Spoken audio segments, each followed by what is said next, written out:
Welcome learners, welcome to our channel Sambhav yes we can. ये हमारा जो चैनल है इसमें हमने ये नाम इसलिए रखा हुआ है कि हाँ, अगर हम अपने पूरे सामर्थ्यों के साथ, पूरी इच्छा शक्ति के साथ प्रयास करते हैं तो किसी भी कॉम्पिटिटिव एग्जामिनेशंस को बीट कर सकते हैं। तो अपनी आज की क्लास को, अपने आज के सेशन को स्टार्ट करने से पहले मैं आप लोगों को अपना इंट्रोडक्शन दे देता हूँ।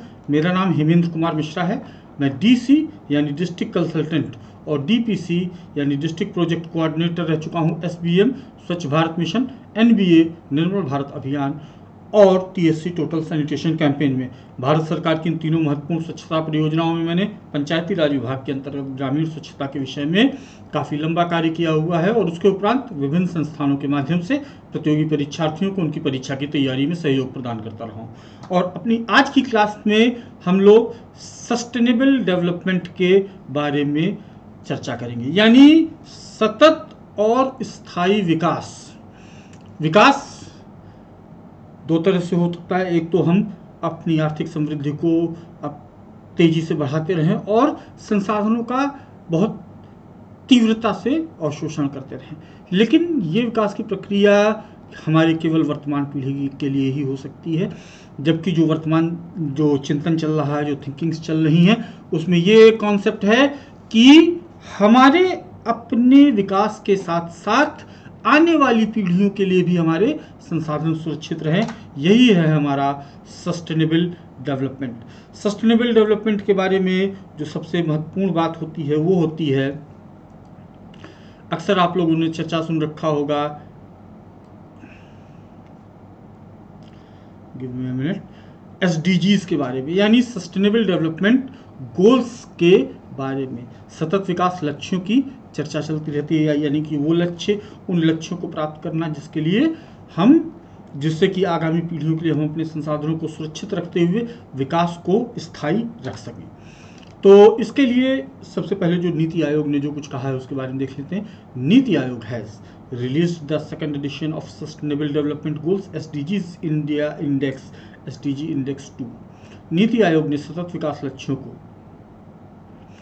इंडिया इंडेक्स यानी एसडीजी इंडेक्स 2 का दूसरा संस्करण जारी किया है। The index document progress made by India states and union territories towards achieving 2030 SDGs target. इस सूचकांक 2030 में एसडीजी लक्ष्यों को प्राप्त करने की दिशा में भारत के राज्यों और केंद्र सरकार, केंद्र शासित प्रदेशों द्वारा की गई प्रगति का दस्तावेज है। यानी इसमें हमने 2030 को अपना लक्ष्य बना करके उन लक्ष्यों के हिसाब से राज्यों को कार्य करने का निर्देश प्रदान किया हुआ है। What is sustainable development? Sustainable development यानी सतत विकास क्या है? The development which meets the needs of present without compromising the ability of future generations to meet their own needs. विकास जो भविष्य की पीढ़ियों की ज़रूरतों को पूरा करने की क्षमता से समझौता किए बिना वर्तमान की ज़रूरतों को पूरा करता है। यानी हमारी वर्तमान की जो विकास की आवश्यकता है वो तो पूरा हो ही हो, साथ ही साथ भविष्य की पीढ़ी के लिए हमारे संसाधन भी संरक्षित बने रहें। The most widely accepted definition of the sustainable development was given by the Brundtland Commission and its report Our Common Future in 1987। सतत विकास की सबसे व्यापक और स्वीकृत रूप से परिभाषा ब्रुटलैंड आयोग द्वारा अपनी रिपोर्ट आवर कॉमन फ्यूचर 1987 में दी गई थी। Sustainable development calls for the concentrated efforts towards building an initiate inclusive substances and realized future for the people and the planet। सतत विकास जो है लोगों और साथ ही साथ इस ग्रह यानी हमारी धरती के लिए एक समावेशी, टिकाऊ और लचीले भविष्य के निर्माण की दिशा में ठोस प्रयासों का आह्वान करता है। तो यहाँ पे हमें क्या समझ में आया? यहाँ पे हमें ये समझ में आया कि जो हमारा सतत विकास की परिभाषा है, जो सतत विकास का कॉन्सेप्ट ये है, वो ये है कि हम संसाधनों का दोहन तो करें क्योंकि हमें अपनी वर्तमान की आवश्यकताओं की पूर्ति करनी है, किंतु इन संसाधनों के रिकंस्ट्रक्शन यानी पुनर्निर्माण की दिशा में भी हमें प्रयास करने चाहिए। अब क्वेश्चन आ जाता है, नीड फॉर सस्टेनेबल डेवलपमेंट, आवश्यकता क्या है? इस सतत या स्थायी विकास की आवश्यकता क्या है, what is the need for sustainable development. तो सबसे पहले जो आवश्यकता है वो तो है हमारी क्लाइमेट चेंज, यानी जो हमारा जलवायु परिवर्तन हो रहा है। निरंतर संसाधनों के दोहन और ख़ास तौर पे पेट्रोलियम उत्पादों के दोहन की बात की जाए तो इससे जो हमारा ग्रीन हाउस इफेक्ट बन रहा है, धरती के तापमान में परिवर्तन हो रहा है, इसके परिणाम स्वरूप वातावरण में परिवर्तन हो रहा है। क्लाइमेट चेंज दो प्रकार से हो रहा है। पहला, increase in atmospheric temperature and extreme weather events, वातावरणीय तापमान और मौसम की गतिविधियों में तेजी से होता हुआ परिवर्तन। और दूसरा जो इफेक्ट हमें देखना पड़ रहा है, राइजिंग सी लेवल, यानी जो समुद्र का स्तर है वो स्तर बढ़ रहा है। समुद्र के स्तर के बढ़ने से क्या होगा, extinction threat to small island nations due to climate change, यानी जो छोटे द्वीपीय देश हैं उन देशों के ऊपर समुद्र चढ़ सकता है, उन देशों को नुकसान हो सकता है।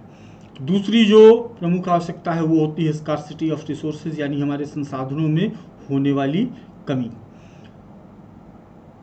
इसको पहले देखा जाए तो फूड प्रोडक्शन के बारे में अगर हम लोग देखना चाहें तो food production needs to be double over next 40 years at a time when almost 23% of the world's agricultural land has been degraded।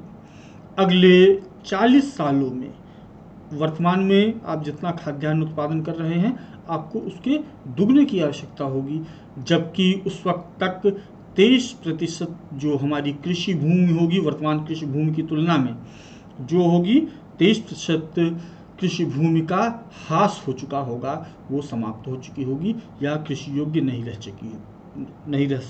रहेगी। Second, nearly 2/3 of the world's population will be living in water scarce water stress areas by 2025। 2025 तक दुनिया के लगभग 2/3 आबादी को स्वच्छ पेयजल, पीने के लिए स्वच्छ जल की उपलब्धता नहीं रहेगी। सस्टेनेबल डेवलपमेंट का जो तीसरा कारण है, या ये कह सकते हैं कि इसी की वजह से हमारे सस्टेनेबल डेवलपमेंट का कॉन्सेप्ट आया, वो है over exploitation of natural resources, संसाधनों का, प्राकृतिक संसाधनों का अत्यधिक दोहन जो हम करते हैं। इसका परिणाम क्या क्या हुआ है। First, 1 million species on track for extension, लगभग 1 मिलियन या जिसे 10 लाख कहते हैं, 10 लाख प्रकार की प्रजातियां समाप्ति के कगार पर हैं। The decline of more than 60% of the world's marine fisheries, लगभग 60% समुद्री मछलियों का अस्तित्व संकट में है। Core elements of sustainable development की बात कर लीजिए तो there are 3 core elements of the sustainable development, that are economic growth यानी आर्थिक विकास, social inclusion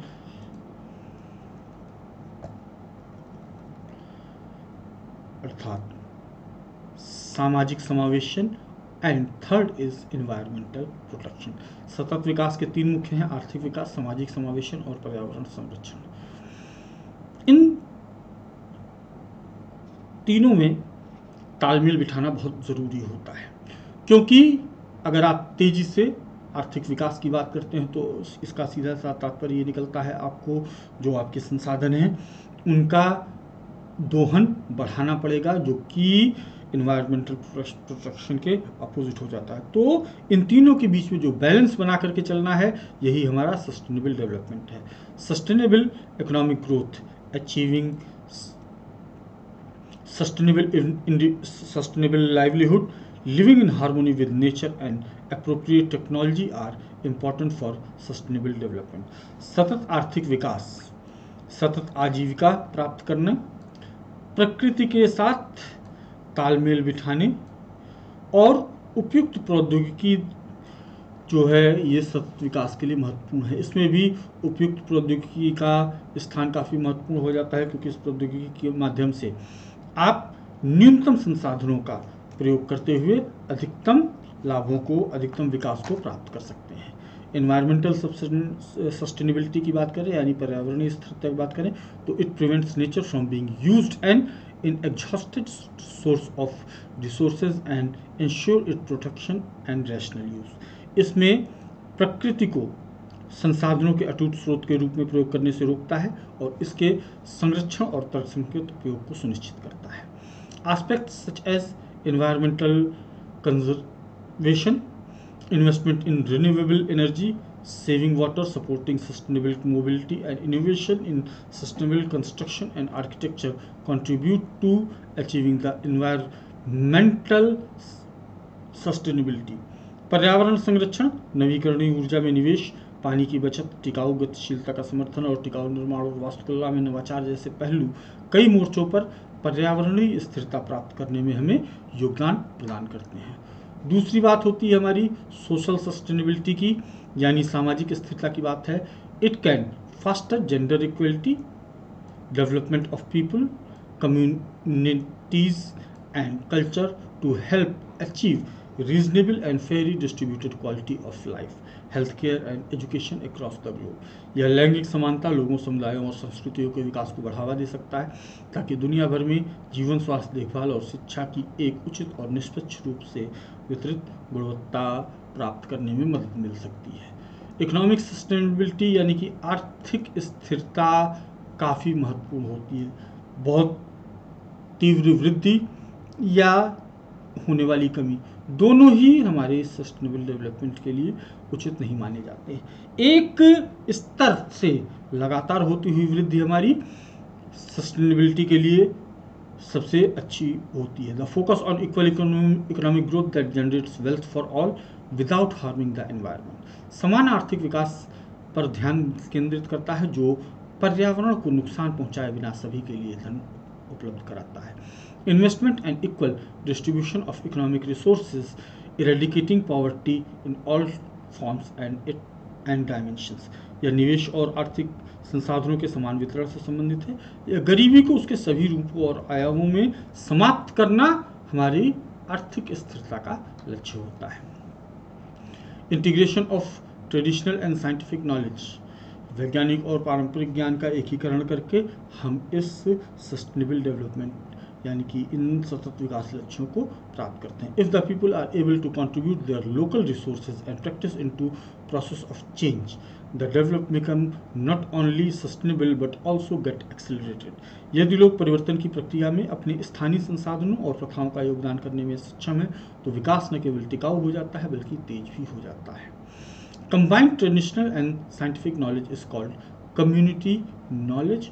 moving towards Sustainable development in many areas will require community knowledge। संयुक्त पारंपरिक और वैज्ञानिक ज्ञान को सामुदायिक ज्ञान कहा जाता है। कई क्षेत्रों में सस्टेनेबल डेवलपमेंट यानी सतत विकास की ओर बढ़ने के लिए सामुदायिक ज्ञान की आवश्यकता होती है। जैव विविधता के संरक्षण के लिए या significance of traditional knowledge has been recognized in India through initiatives such as National Ayush Mission and Traditional Knowledge Digital Library। जैव विविधता के संरक्षण के लिए भी स्वदेशी ज्ञान एक संभावित स्रोत है। राष्ट्रीय आयुष मिशन और पारंपरिक ज्ञान डिजिटल लाइब्रेरी जैसी पहलों के माध्यम से भारत में पारंपरिक ज्ञान के महत्व को मान्यता प्रदान की गई है। अब हम लोग आ जाते हैं कि क्या ऐसे बहुत बड़े इश्यूज हैं जिन इश्यूज ने इस कॉन्सेप्ट ऑफ सस्टेनेबल डेवलपमेंट के कॉन्सेप्ट्स को जन्म दिया। तो इसमें सबसे पहले होता है regional specific issues related to sustainable development. पहला जो कारण होता है वो होता है डिजर्टिफिकेशन एंड ड्रॉट्स यानी कि मरुस्थलीकरण और सूखे का पड़ना। फ्लड्स एंड सॉइल इरोशन, बाढ़ और मृदा क्षरण। राइज इन सी लेवल, समुद्र के स्तर में वृद्धि। डिफॉरेस्टेशन, वनों का ह्रास होना। तो ये सारे स्थानीय कारण होते हैं जो कि सस्टेनेबल डेवलपमेंट को नुकसान पहुंचाते हैं। Inadequate growth of national income, north south divide जिसे कहते हैं, यानी कि जब आपको विश्व स्तर पर आर्थिक विकास में अंतर दिखाई पड़ेगा तो इसके परिणाम स्वरूप जो कम विकसित देश हैं वह अपने विकास को तीव्र करने के लिए संसाधनों का भारी मात्रा में दोहन करेंगे, और विकसित देश अपने स्तर को बनाए रखने के लिए संसाधनों का भारी दोहन करेंगे, जिससे कि ये प्रक्रिया संसाधनों के अतिरिक्त दोहन पर निर्भर होगी और इसके जो परिणाम होंगे वो काफ़ी भयावह सामने आ सकते हैं। पहला परिणाम हो सकता है लॉस ऑफ बायोडाइवर्सिटी।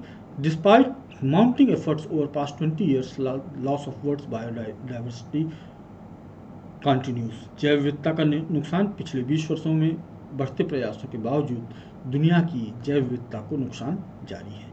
दूसरा जो इफेक्ट हमें देखने को मिलता है वो है क्लाइमेट चेंज, यानी कि जलवायु परिवर्तन। As a global programme, climate change requires a global solution. Within climate change, particular attention needs to be paid to the unique challenges facing developing countries. Tackling climate change and fostering sustainable development for two mutually reinforcement issues. एक वैश्विक समस्या के रूप में जलवायु परिवर्तन के लिए वैश्विक समाधान की आवश्यकता है। जलवायु परिवर्तन के अंतर्गत विकासशील देशों के सामने विशिष्ट चुनौतियों पर विशेष ध्यान देने की आवश्यकता है। जलवायु परिवर्तन चूंकि यह पूरे विश्व को प्रभावित करेगा, तो पूरे विश्व को इस संदर्भ में कार्य करना होगा। Intellectual property rights, there is a need of welfare for all rich and poor to have affordable access to the results of innovations that can lead to sustainable development. बौद्धिक संपदा अधिकार यानी कि IPR सभी अमीर और गरीबों के कल्याण के लिए नवाचार यानी जो नई तकनीकों का निर्माण हो रहा है के परिणामों तक सस्ती पहुंच की सभी को आवश्यकता हो सकती है, जिससे कि सभी का विकास हो सके। तो ये तो था सस्टेनेबल डेवलपमेंट के सामने चुनौतियां। अब हम देख लेते हैं कि सस्टेनेबल डेवलपमेंट यानी कि स्थायी विकास के लिए कौन कौन से वैश्विक प्रयास किए गए हैं। तो सबसे पहला वैश्विक प्रयास था वो था स्टॉकहोम कॉन्फ्रेंस 1972, स्टॉकहोम सम्मेलन 1972। It was the first step towards putting environmental concern on global agenda. यह पर्यावरण संबंधी चिंताओं को वैश्विक एजेंडा पर रखने की दिशा में पहला कदम था। It results the Stockholm declaration which contains principles and an action plan containing recommendations of environmental policy. इसका परिणाम स्टॉकहोम घोषणा में हुआ, जिसमें सिद्धांत और एक कार्य योजना शामिल थी, जिसमें पर्यावरण नीति के लिए सिफारिशें शामिल थी। UNEP was set up in 1972 to serve as a catalyst in developing and coordinating an environmental focus in program of other organization. UNIP की स्थापना 1972 में अन्य संगठनों के कार्यक्रमों के लिए पर्यावरणीय फोकस के विकास और समन्वय के उत्प्रेरक के रूप में की गई थी। दूसरा महत्वपूर्ण प्रयास हमारा द अर्थ समिट 1992 था। It was direct consequence of Brundtland Commission's reports. It was held in Rio de Janeiro. इसे रियो डी जेनेरो सम्मेलन भी कहा जाता है। The results of conference were the following documents. The earth summit या ब्रुटलैंड आयोग के रिपोर्टों का प्रत्यक्ष परिणाम था। यह रियो डी जेनेरो में आयोजित किया गया था और इसके परिणाम स्वरूप निम्नलिखित दस्तावेज या रिपोर्ट्स आए थे। पहला, the framework convention on climate change यानी जलवायु परिवर्तन पर framework convention UNFCCC। The convention of biological diversity जैव विविधता पर convention. The statement on forest principle वन सिद्धांतों पर principle. The Rio declaration Rio घोषणा पत्र और एंड एजेंडा 21 एजेंडा 21 जो पर्यावरणीय संरक्षण की दिशा में काफ़ी महत्वपूर्ण कदमों को इस एजेंडा 21 के अंतर्गत रखा गया था। इसके बाद क्योटो प्रोटोकॉल था। रियो +10 2000 यानी कि रियो के 10 वर्ष बाद 1992 के 10 वर्ष बाद 2002 में अ 10-year assessment of Rio outcome took a shape of World Summit on Sustainable Development held in Johannesburg. Rio protocol 2000 के 10 साल के मूल्यांकन के लिए रियो के परिणामों के सतत विकास पर विश्व शिखर सम्मेलन का आयोजित किया गया था। ये जोहान्सबर्ग में आयोजित हुआ था। द वर्ल्ड हेरिटेज कन्वेंशन 1972 विश्व विरासत सम्मेलन 1972 में हुआ था। It identifies and conserves the world's cultural and natural heritage. It draws up a list of heritage sites which are cultural, natural और mixed areas of outstanding universal value therefore need to be preserved for all humanity. यह विश्व की सांस्कृतिक और प्राकृतिक विरासत की पहचान और संरक्षण करता है। यह विरासत स्थलों की एक सूची तैयार करता है जो उत्कृष्ट सार्वभौमिक मूल्यों के सांस्कृतिक, प्राकृतिक तथा मिश्रित क्षेत्र और इसलिए मानवता को संरक्षित करने के लिए आवश्यकता है। The convention on conservation of migratory species of wild animals CMS 1979 जंगली जानवरों और प्रवासी जनजातियों के संरक्षण पर कन्वेंशन हुआ था। वन्य जीवों और वनस्पतियों के लुप्तप्राय अंतर्राष्ट्रीय व्यापार कन्वेंशन सिटीज 1973 में हुआ था। Vienna convention on protection of ozone layer, ozone परत के संरक्षण के लिए वियना कन्वेंशन 1985 में हुआ था। Montreal protocol on substances that deplete the ozone layer 1987, ozone परत के संरक्षण को नष्ट करने वाले पदार्थों पर मॉन्ट्रियल प्रोटोकॉल 1987 में आया था। बेसल कन्वेंशन 1989 में हुआ था। कन्वेंशन ऑन बायोलॉजिकल डाइवर्सिटी 1992 में हुआ था, यानी कि जैव विविधता पर कन्वेंशन 1992 में हुआ था। The united nations convention of combat desertification 1994 में हुआ था। मरुस्थलीकरण का मुकाबला करने के लिए संयुक्त राष्ट्र सम्मेलन 1994 में हुआ था। रॉटरडम कन्वेंशन 1998 में हुआ था, Rotterdam convention 1998 and Stockholm convention on persistent organic pollutant 2001, लगातार कार्बनिक प्रदूषकों पर हमारा स्टॉकहोम कन्वेंशन 2001 में आयोजित हुआ था। ग्लोबल टाइगर फोरम 1993 में स्थापित हुआ था। International whaling commission 1946, Minamata convention 2030, climate change migration strategies, carbon sequestration, carbon sink, carbon credit, carbon trading and carbon offsetting, carbon tax and geo engineering जो है इस मिनीमाटा कन्वेंशन 2013 के परिणाम स्वरूप आए थे। United nations environmental programme UNEP, united nations commission on sustainable development CSD, united nations convention of law for sea UNCLOS and climate finance architecture, green climate fund GFC, adoption fund AF and global environmental facility GEE, reducing emission for deforestation and forest degradation REDD and REDD plus red, और red plus जो है ये वनों से संबंधित है।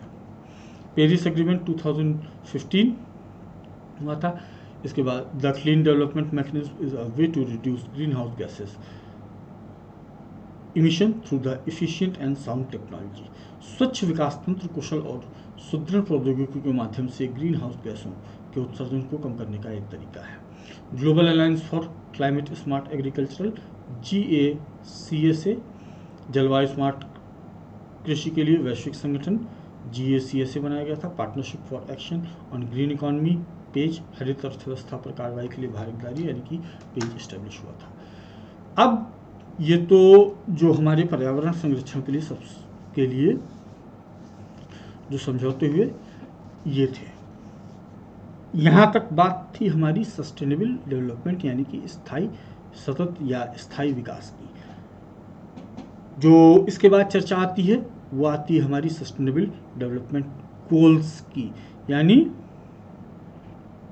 SDGs, सतत विकास लक्ष्यों की। तो क्या हुआ कि UN ने एजेंडा 2030 लॉन्च किया कि 2030 तक इन विकास लक्ष्यों को आपको प्राप्त करना है, और to bring sustainable development in mainstream united nations launched the 2030 agenda for sustainable development and SDGs, सतत विकास को मुख्य धारा में लाने के लिए संयुक्त राष्ट्र ने सतत विकास और SDG के लिए 2030 एजेंडा लॉन्च किया है। This universal integrated transformative agenda aims to spur actions that will end poverty and build more sustainable world over next 15 years। इस सार्वभौमिक एकीकृत और परिवर्तनकारी एजेंडा का उद्देश्य उन कार्यों को बढ़ावा देना है जो अगले 15 वर्षों में गरीबी को समाप्त करेंगे और एक अधिक टिकाऊ दुनिया का निर्माण करेंगे। There are 17 goals and 169 targets, specified targets to achieve by 2030. Reaching the goals require action on all fronts. Government, business, civil society, people everywhere all have the role to play. 2030 तक प्राप्त करने के लिए 17 लक्ष्य और 169 विशिष्ट लक्ष्यों का निर्धारण किया गया है। इन लक्ष्यों तक पहुंचने के लिए सभी मोर्चों पर कार्यवाही करने की आवश्यकता होगी, यानी कि सरकारों, व्यवसायियों, नागरिक समाज और हर जगह लोगों की भूमिका होगी। एक इम्पॉर्टेंट बात यह है कि SDGs are not legally binding. SDG कानूनी रूप से बाध्य नहीं है। तो क्या है हमारे ये 17 गोल्स, जिन 17 लक्ष्यों के बारे में बात हम लोग अभी कर रहे थे। हमारा पहला लक्ष्य है नो पॉवर्टी, यानी गरीबी का उन्मूलन, शून्य गरीबी। सेकंड, जीरो हंगर, भूख का अभाव, कोई भी दुनिया में भूखा न रहे। Third, good health and wellbeing, सभी लोग स्वस्थ रहें और साथ ही साथ उनके पास स्वास्थ्य सुविधाओं तक पहुंच भी रहे। क्वालिटी एजुकेशन, शिक्षा, स्तरीय शिक्षा की व्यवस्था हो, जेंडर इक्वलिटी, लिंग समानता हो, क्लीन वाटर एंड सैनिटेशन, स्वच्छ पेयजल और स्वच्छता की व्यवस्था हो, अफोर्डेबल एंड क्लीन एनर्जी, स्वच्छ और वहनीय ऊर्जा सभी के लिए उपलब्ध हो, decent work and economic growth, आर्थिक विकास और कार्य हो, इंडस्ट्रीज, इनोवेशंस एंड इंफ्रास्ट्रक्चर, अर्थव्यवस्था, उद्योगों और नवाचारों का विकास हो, रिक्वायर्ड रिड्यूस्ड इनइक्वलिटीज, असमानताओं में कमी, सस्टेनेबल सिटीज एंड कम्युनिटीज, स्थायी शहरों और समुदायों का निर्माण, रिस्पॉन्सिबल कंजम्पशन एंड प्रोडक्शन, उपभोग और उत्पादन दोनों ही रिस्पॉन्सिबल हों, क्लाइमेट एक्शन, जलवायु परिवर्तन पर नियंत्रण, लाइफ बिलो वाटर, समुद्री जीवन यानी कि पानी के नीचे जो जीवन है उसका संरक्षण, लाइफ ऑन लैंड, भूमि पर जीवन का संरक्षण, peace, justice and strong institutions, सब शांति, न्याय और इसके लिए सशक्त संस्थाओं का होना, पार्टनरशिप फॉर द गोल। और इन लक्ष्यों को प्राप्त करने के लिए वैश्विक स्तर पर पार्टनरशिप की व्यवस्थाएं करना। तो ये थे हमारे 17 सस्टेनेबल गोल्स। इन गोल्स के बारे में फैक्चुअल जानकारी हमने आप लोगों को दी है। तो लाइक करिए, शेयर करिए और सब्सक्राइब करिए। मिलते हैं अपने अगले सेशन में, जिसमें हम लोग किसी अगले टॉपिक के बारे में डिस्कशन करेंगे।